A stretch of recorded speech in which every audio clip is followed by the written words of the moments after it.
Dans les écoles artistiques, les outils numériques font dorénavant partie du monde de l'apprentissage. À l'image de Saint-Luc ou dans la section bande dessinée, ils ont dorénavant rejoint les bancs scolaires. Eric Lambé nous explique pourquoi le numérique est devenu aujourd'hui incontournable. Parce qu'on ne peut plus se passer de ces machines, c'est plus possible, quoi. Toutes les étapes d'impression sont maintenant dirigées par des ordinateurs. Donc effectivement, il y a encore des imprimeurs derrière.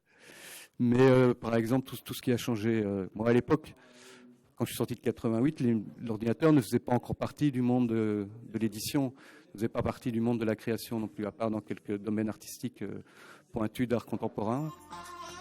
Si la bande dessinée traditionnelle nécessitait un travail artistique sur papier, l'approche numérique s'avère différente.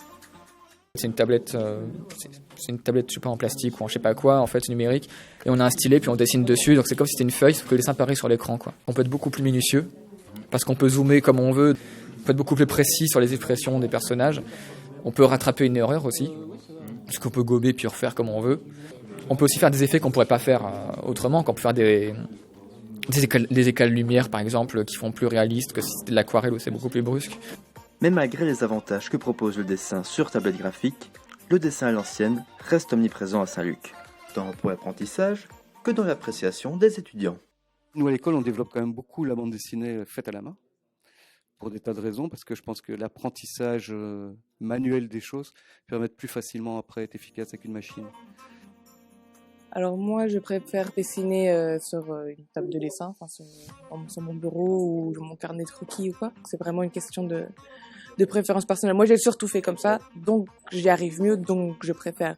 En conclusion, le dessin numérique va-t-il remplacer le dessin traditionnel ?